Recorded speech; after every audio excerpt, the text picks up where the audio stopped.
예수님의 죽으심과 부활하심은 우리 죄를 용서하심과 또한 우리 구원을 위한 아주 중요한 사건이고, 또한 예수님의 죽으심과 부활 이 둘을 따로 떼내서 절대로 생각할 수가 없습니다. 이 예수님의 죽으심과 부활이 왜 중요한가에 대해서 한마디로 잘 설명해 주는 성경 구절이 바로 로마서 4장 25절입니다. 예수는 우리가 범죄한 것 때문에 내어줌이 되고 또한 우리를 어렵다 하시기 위해 살아나셨느니라. 지난주에 성경에서 말하는 죄의 핵심은 우리가 도덕적으로 잘못된 삶을 사는 것이 아니라고 말씀드렸습니다. 죄의 핵심은 온 세상과 우리를 만드신 하나님을 우리 삶의 주인으로 인정하지 않고, 그리고 그에게 드려야 할 마땅한 예배를 드리지 않는 것임을, 그것이 바로 죄라고 제가 말씀드렸습니다. 그것으로 인해서 여러 가지 죄의 행동들이 우리 삶에서 나오게 됩니다. 그리고 문제는 하나님께서 공의로운 하나님이시기 때문에 그 죄에 대한 벌을 하실 수밖에 없다는 사실입니다. 그런데 예수님께서 십자가에서 죽으신 사건은 예수님께서 이러한 우리의 모든 죄악을 다 짊어지시고 그 죄에 대한 형벌을 우리 대신 받으신 사건입니다. 그런데 그것으로 끝이 아닙니다. 예수님의 부활이 나옵니다. 예수님의 부활은 십자가에서 우리 죄에 대한 형벌을 다 받으신 것을 하나님께서 확증해 주시는 그 사건입니다. 그래서 우리를 어렵다 하시기 위하여 다시 살아나셨느니라 라고 말씀하고 있고, 고린도전서 15장 17절은 그리스도께서 다시 살아나신 일이 없으면 너희의 믿음도 헛되고 너희가 여전히 죄 가운데 있을 것이요 라고 말씀합니다. 다시 말하면 우리 죄를 다 씻음받고 구원받는 데는 예수님의 십자가만이 아니라 예수님의 부활도 필수적으로 함께 와야 되고 동반되어야 한다 하는 말씀입니다. 이런 말입니다. 사람이 죄를 지었을 때 법에 의해서 그 사람은 감옥에 갑니다. 그래서 그 사람은 감옥에 갇히게 됩니다. 그런데 그 죄에 대한 형기를 다 마치면 그 사람은 감옥에서 나오게 됩니다. 법은 더 이상 그 사람을, 형기를 다 마친 사람을 감옥에 잡아둘 수가 없습니다. 그래서 베드로는 예수님의 부활에 대해서 이렇게 설명합니다. 이는 그가 사망에 매여 있을 수 없음이라. 사도행전 2장 24절. 예수님께서 부활하셨다는 말은 우리 죄에 대한 값을 십자가에서 다 치르셨다는 말이고, 그리고 그 죄에 대한 우리가 치르야 할 값이 더 이상 남아있지 않다는 말입니다. 그래서 하나님께서 예수님을 계속 죽음 가운데 붙들어 둘 수 없었다는 거예요. 그것이 바로 부활 사건이에요. 예수님의 십자가의 죽으심으로 우리 모든 죄를 다 용서하신 것, 그것이 완전하게 되었다는 표, 예수님의 부활입니다. 그리고 이렇게 죄를 용서함 받은 자는 예수님께서 부활하신 것 같이 다시 그 사람도 죽어도 다시 산다, 부활한다라고 이야기합니다. 그래서 이 믿는 자의 부활은요, 죽기 이전의 몸으로 다시 소생하는 것이 아닙니다. 예수님의 부활하신 몸과 같이 죄와 병과 죽음이 없는 신령한 몸인 부활체로 다시 살아나는 것이지, 내가 죽기 이전의 몸으로 다시 소생하는 것이 아님을 성경은 여러 곳에 이야기하고 있습니다. 그리고 또한 우리 예수를 믿는 자도 예수님이 부활하신 그 부활의 몸과 같이 다시 부활할 것임을 성경 여러 곳에 이야기하는데, 그 예가 하나 고린도전서 6장 14절입니다. 하나님이 주를 다시 살리셨고 또한 그 권능으로 우리를 다시 살리시리라. 예수님 같이. 그 다음에 고린도전서 15장 20절에 그러나 이제 그리스도께서 죽은 자 가운데서 다시 살아나서 잠자는 자들의 첫 열매가 되셨도다. 잠자는 자들이라는 것은 죽은 자들을 이야기하는 거죠. 예수 안에 죽은 자들. 예수님이 부활하신 것 같이 예수를 믿고 죽은 자들도 다시 예수님과 같은 부활의 신령한 몸으로 부활할 것이다 하는 말씀입니다. 그런데 이 부활절의 이 부활의 메시지는요, 우리의 죄의 문제가 완전히 해결되어서 나중 우리가 죽어도 다시 신령한 몸으로 부활한다 하는 것만을 말해주는 것은 또한 아닙니다. 이 부활에 대한 믿음은요, 우리로 하여금 현재의 삶의 고난과 어려움 가운데서라도 절망하지 않고 이겨나갈 수 있는 이유와 근거를 제공해 주는 것이 바로 이 부활절이에요.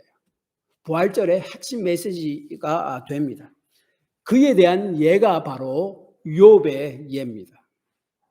욥기 14장 전체는 욥의 기도의 내용입니다. 우리가 다 알다시피 욥기서 1장 1절에 욥은 하나님이 인정하시는 아주 경건한 믿음의 사람이었다라고 이야기합니다. 그런데 욥은 재산과 자녀와 건강 모든 것을 다 잃어버리는 극심한 고난을 당합니다. 자신의 처지를 위로해 주러 온 친구들도 욥의 자녀들이 그렇게 10명의 자녀들이 전부 다 죽은 것은 그들 자신들의 죄들 때문에 하나님에 대한 벌로 죽었다라고 이야기하고 또 욥이 숨겨놓은 죄가 있기 때문에 하나님께서 욥을 벌하시는 것이고 그것도 욥이 숨어서 범한 죄에 비하면 그 벌은 드러나지 않은 것 그런 범죄에 비하면 하나님의 벌은 더 가벼운 것이다. 그런 이야기를 합니다. 세상에 그런 말을 어떻게 합니까? 10명의 자녀까지 다 죽어버리고 있는 재산까지 전부 다 없어졌고 쫄딱 망하고 그리고 자신은 아주 흉악한 그 피부병에 걸려서 고생하고 있는 그 욥에 나타나서 그런 말을 어떻게 합니까? 그래서 욥은 친구들의 조언은 마치 쓸데없는 어원 같아 라고 이야기하는 것이 욥기서 13장 4절에 있습니다. 그 말이 뭔가 하면 돌팔이 의사와 같다. 진단을 잘못 내리는, 치료를 잘못하는.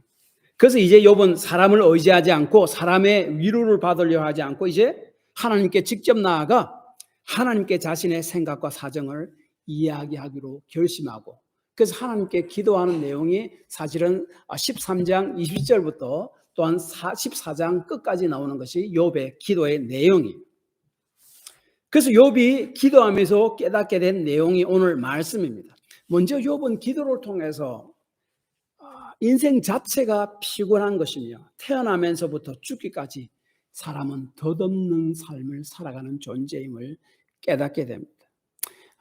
욥은 먼저 사람들과 자신의 죄를 하나님께서는 왜 끝없이 들춰내서 벌하십니까? 라고 하소연합니다.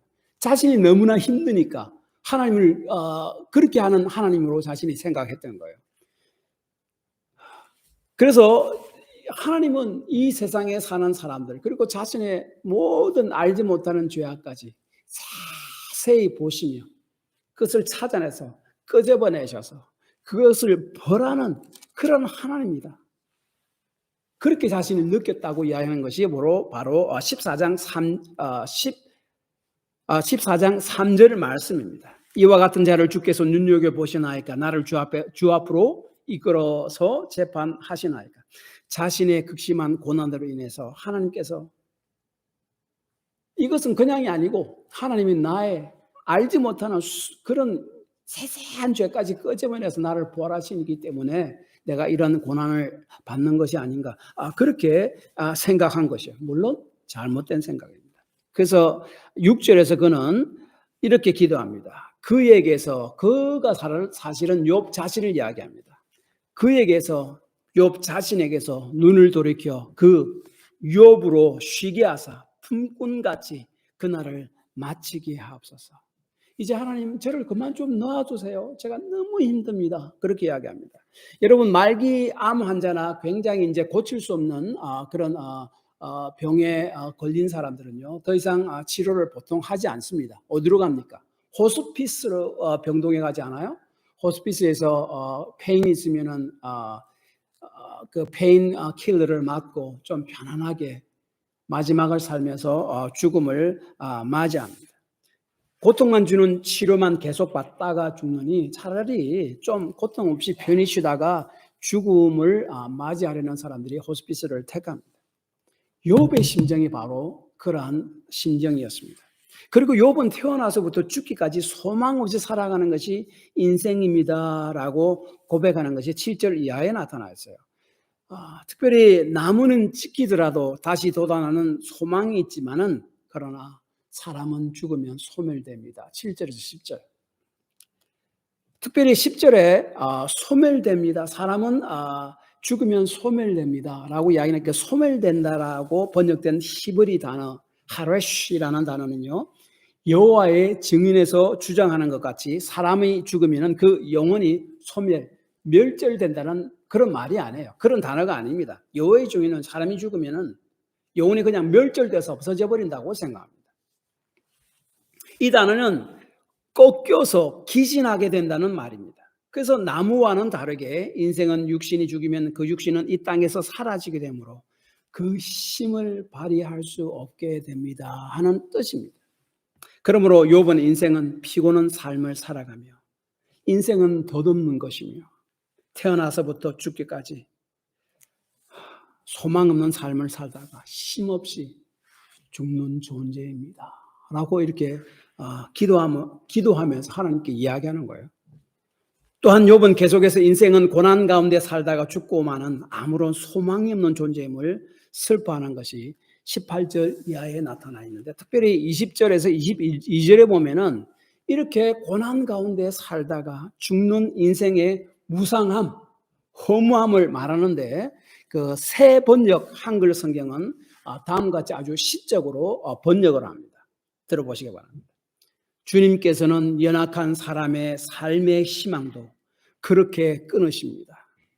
주님께서 사람을 끝까지 억누르시면 창백하게 질린 얼굴로 주님 앞에서 쫓겨날 것입니다.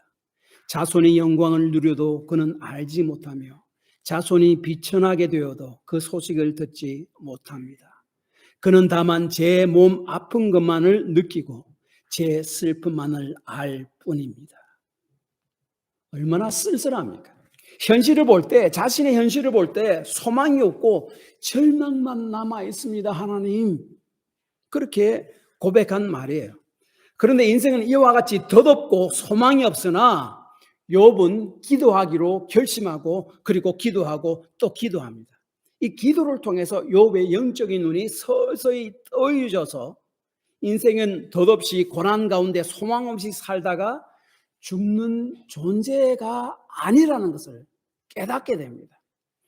그것이 바로 13절에서 17절까지 말씀인데, 욥기서 14장의 핵심이 바로 13절에서 17절까지 말씀이고 좀 더 핵심은 13절에서 15절까지 말씀입니다. 여기서 욥은 영적 눈이 조금 뜨여져서 영적인 세계를 볼 수 있게 되는 부활 신앙을 가지게 됩니다.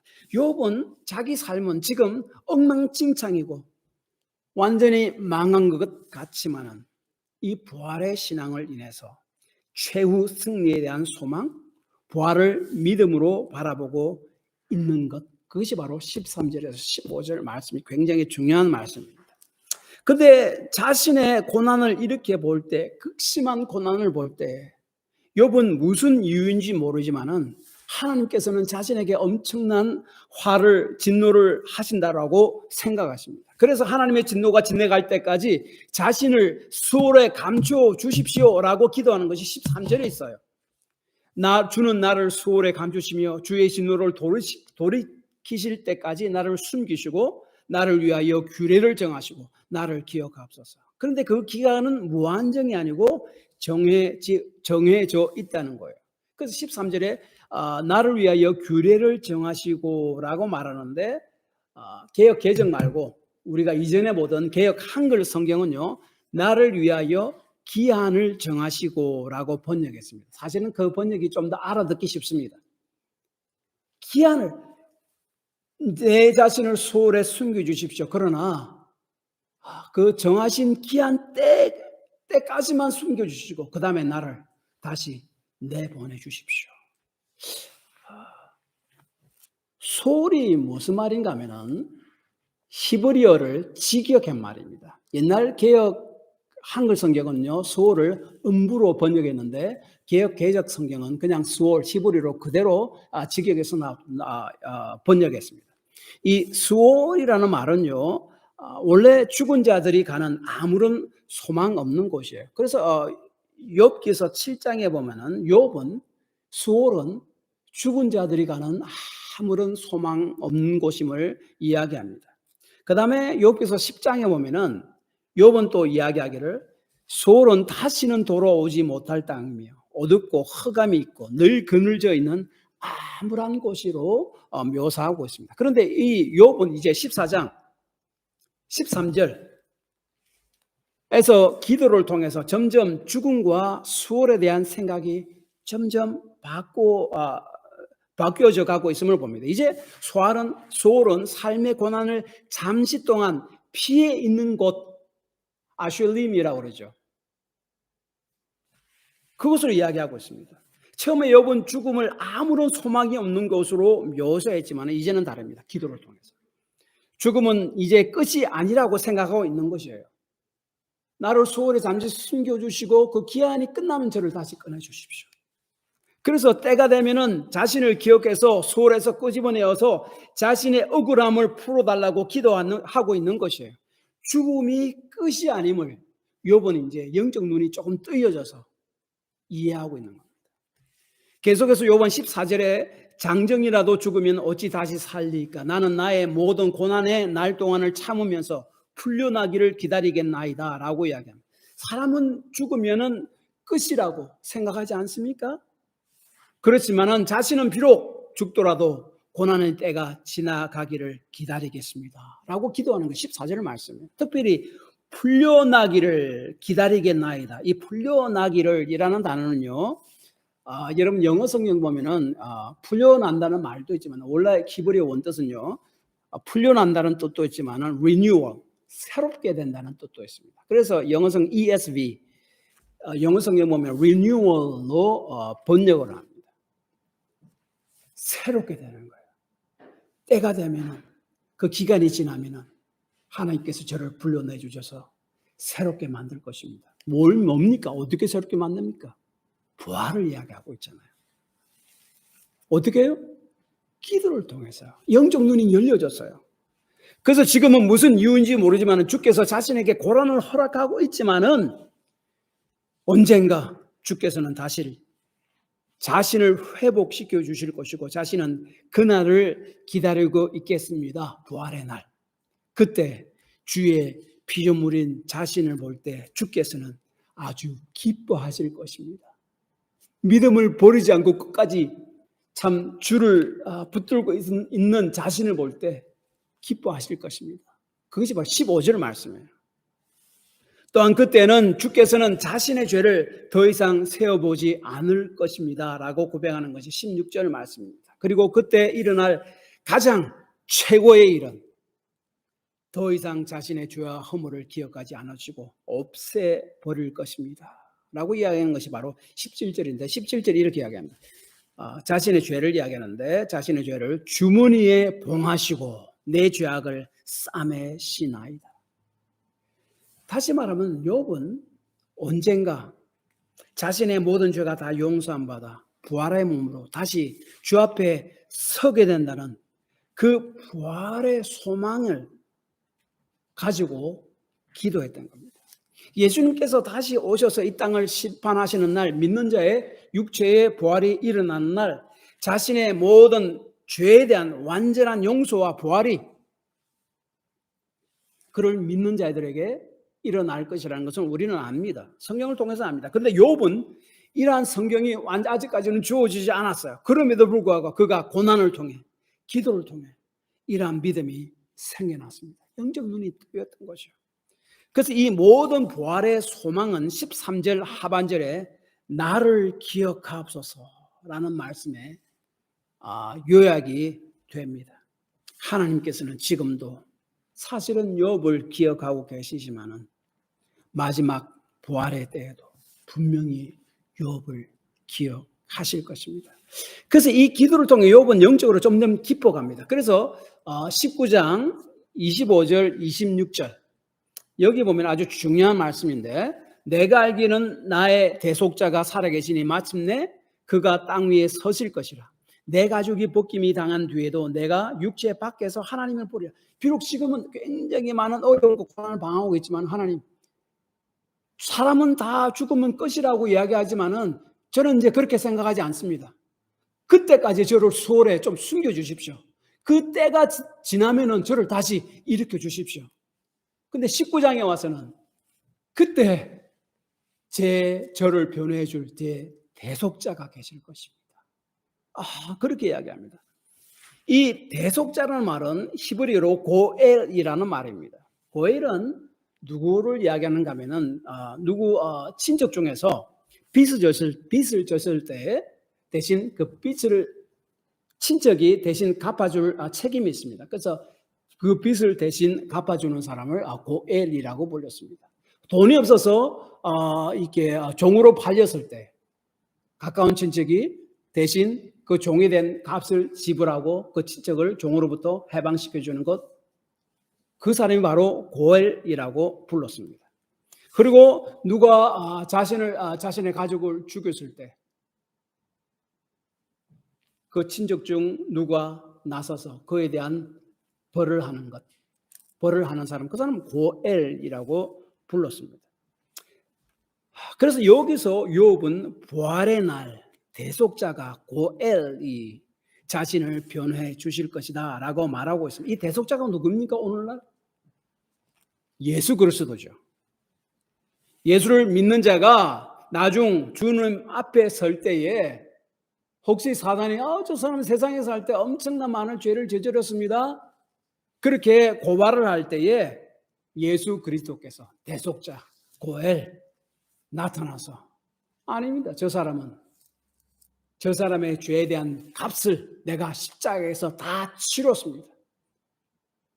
그거에 대해서 확인한 것이 바로 저의 부활입니다 라고 하나님 앞에 이야기하고 하나님께서 우리를 천국으로 들여다 보내주실 것이고 완전히 새로운 신령한 부활의 몸으로 주님과 함께 영원히 살게 만드실 것입니다. 그것이 바로 고엘이라는 말이에요. 그리고 9장 26절에 우리가 조금 이해하기 힘든 거, 육체 밖에서 하나님을 보리라 라는 말이 뭔가 하면은 육체가 없이 영혼만 가지고 하나님을 본다. 우리가 부활이 육체의 부활이 아니고 영혼만의 부활이다, 그 말이 아니에요. 여기에 밖에서라고 해당하는 히브리 전지사는 민이라는 말이에요. 이 민이라는 말은 그냥 밖에서라는 말이 돼요. 그런데 이 민이라는 전지사가 그 한 문장에 보다라는 동사가 있으면은 밖에서라는 말로 번역되지 않고 항상 잘 볼 수 있는 곳, 그것을 이야기하는 거예요. 그래서 이 26절의 말씀은 육체 밖에서 하나님을 보리라 하는 말씀은 육신은 죽더라도 자신은 하나님을 선명하게 볼 것이다, 두 눈으로. 그 말은 뭔 말이에요? 부활신앙이에요. 그래서 9장 26절 27절에서 강조되는 것이 두 가지입니다. 내가 볼 것이다. 어떻게 봅니까? 육의 눈으로. 육체로 부활한 몸을 가지고 주님을 선명하게 볼 것입니다 라고 말합니다. 그래서 그 영어 성경 Net NET 성경을 보면요, 이 구절을 이렇게 번역합니다. And after my skin has been destroyed, yet in my flesh I will see God. 나의 가죽이 무너진 이후에, 내가 죽은 이후에, 그러나 나는 나의 육신의 몸으로 혹은 몸의 눈으로 하나님을 볼 것입니다. 육체의 부활을 이야기하고 있어요. 그리고 그 킹 제임스 버전이라 NIV 성경도 같은 의미를 취하고 있습니다. 오늘날 예수 믿는 우리에게는 예수 그리스도로 인해서 우리는 육체적 부활의 말씀이 선명하게 주어졌고 우리는 그것을 압니다. 욥은요, 우리와 같이 선명하지 않았어요. 이 신약 성경이 아직까지 없었잖아요. 그렇지만은 이 육체의 부활에 대한 선명한 믿음이 생겼습니다. 고난할 때 그럼에도 불구하고 하나님을 떠나지 않고 하나님께서 계속 하나님을 의지하고 기도할 때 영적 눈이 점점 열리게 된 것이죠. 그래서 지금은 주께서 자신을 죄를 보고 끄집어내시고 지적하고 계시는 것 같지만은 그때는 부활 때에는 주께서 자신의 죄를 주머니에 봉하시고 내 죄악을 싸매시나이다. 17절. 이번 그렇게 고백합니다. 더 이상 자신의 죄와 허물을 기억하지 않으시고 없애버릴 것이라는 것을 믿었습니다. 우리는 예수님께서 다시 오셔서 이 땅을 심판하는 날 이러한 일들이 우리 믿는 자들에게 똑같이 일어나게 될 것을 압니다. 성경을 통해서 알죠.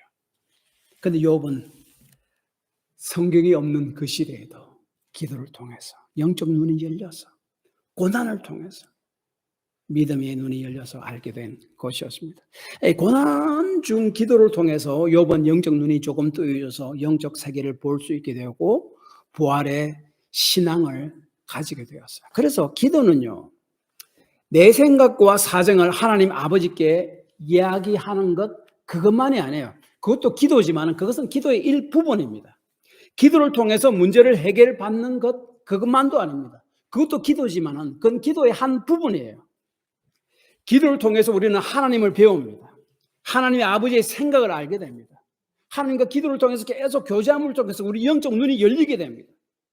그래서 하나님의 생각을 알고 하나님의 생각을 나의 삶에 적용할 수 있게 되는 법을 배우게 됩니다. 욥이 그랬던 것 같이. 어른 같은 말을 하는 아이를 우리가 한 번씩 보지 않아요? 왜 그렇습니까? 부모와의 대화를 통해서 그런 어른같이 말하는 법을 그 아이가 배웠기 때문에 그렇습니다. 부모와 자주 이야기함을 통해서 또한 이 아이는 정신적으로 좀 많이 성숙했기 때문에 그렇습니다. 그러나 우리도 우리 기도를 통해서 하나님과의 지속적인 대화를 통해서 우리 영적으로 점점 성숙해져 가는 것이죠. 영적 생각들이 점점 더 넓어지는 거, 깊어져 가는 것이죠. 이것은 물론 시간이 많이 걸리는 일입니다. 그러나 우리가 기도하고 말씀을 듣고 읽는 가운데 하나님에 대해 점점 알아가게 되고 이해하게 되고 영적인 세계를 점점 더 알아가게 됩니다. 우리의 생각이 점점 깊어가고 하나님의 생각이 우리 삶 속에, 우리 생각 속에, 우리 영혼 속에 자리를 잡게 돼요. 부활의 소망이 생기게 된 것입니다. 이것이 바로 욥에게 지금 일어난 일입니다. 여러분 사도행전 7장을 보면 스데반은 순교하는 순간에 하늘이 열리고 예수님께서 자신을 영접하려고 직접 서 계신 것을 보게 됩니다. 그것은 헛것을 본 것이 아니에요. 환상을 본 것이 아니에요. 영적인 실제를 본 것이에요. 우리의 삶이 이 땅에서만 끝이 나는 것이 아니라 죽은 이후에도 그 삶은 영원히 계속된다는 것을 믿는 부활의 믿음은 지극히 중요합니다. 아브라함은 갈대아 우르에서 우상을 섬기며 참 살았습니다. 그때 고향 땅을 떠나라는 하나님의 음성을 듣게 됩니다. 그래서 아브라함은 하나님께서 주실 땅을 바라보고 고향을 떠나 하나님이 지시한 땅으로 가고 결국은 하나님이 지시한 땅, 가나안 땅에 정착하게 되는데 그 땅은 한 평도 갖지 못하고 그냥 천막 생활을 해요. 자기 땅이 아니니까 계속 머물러 있을 수 없으니까 천막을 치며 계속 이동하게 됩니다. 그 평생을 삽니다.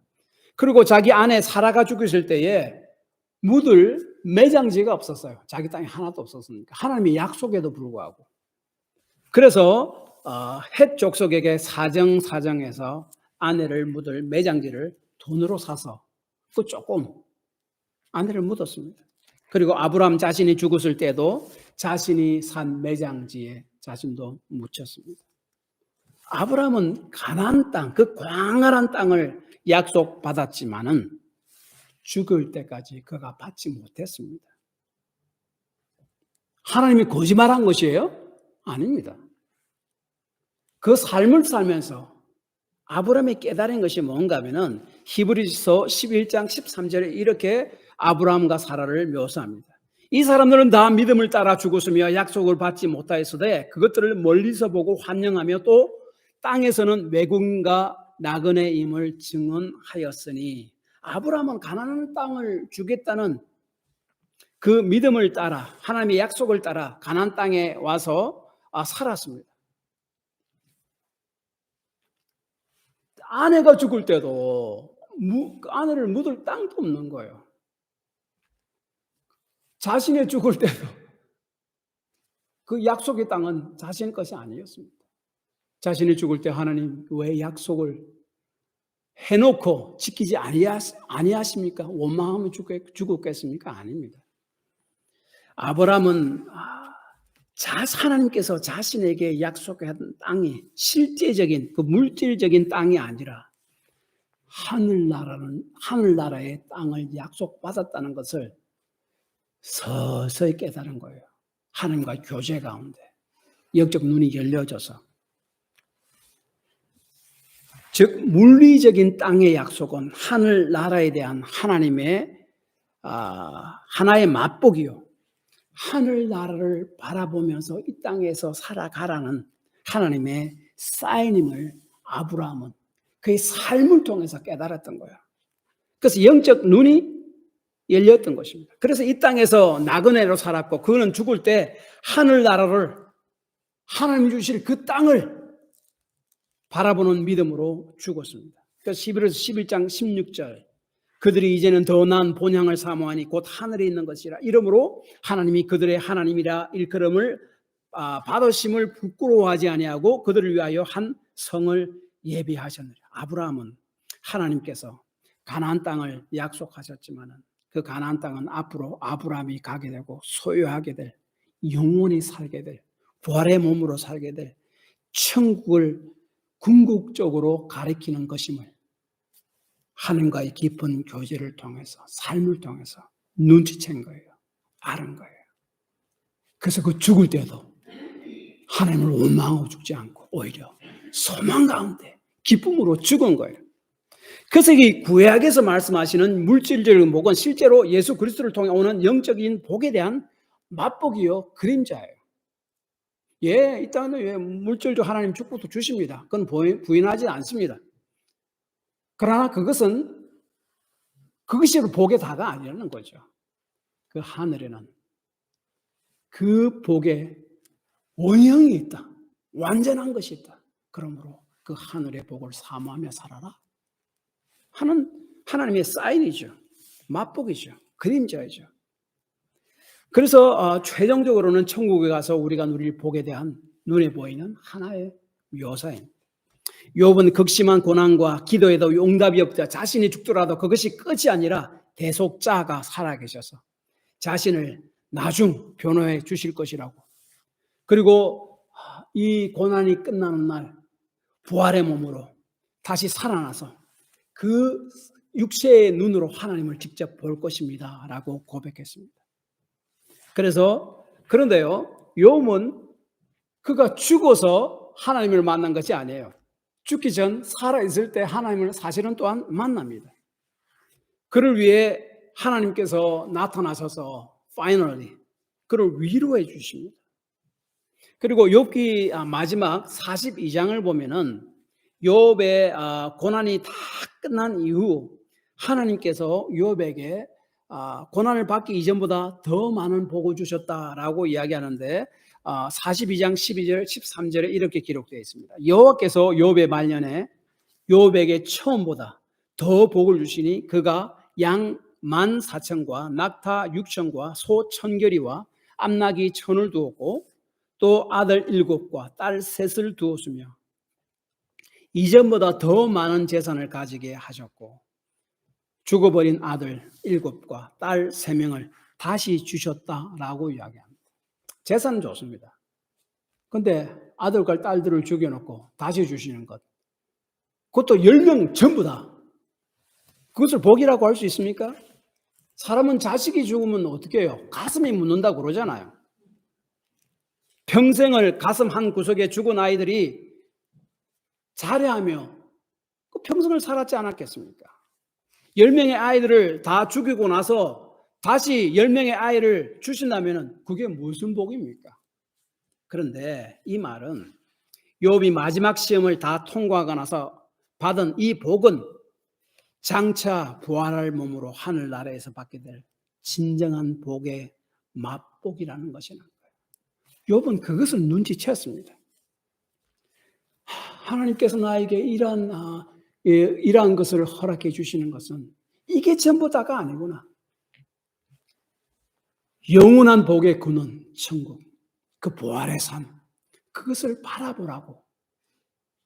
그래서 다시 넘어지지 말라고 하나님께서 나에게 맛보기로 주시고 힘 주시기 위해서 주시는 것임을 그는 깨달았던 것이죠.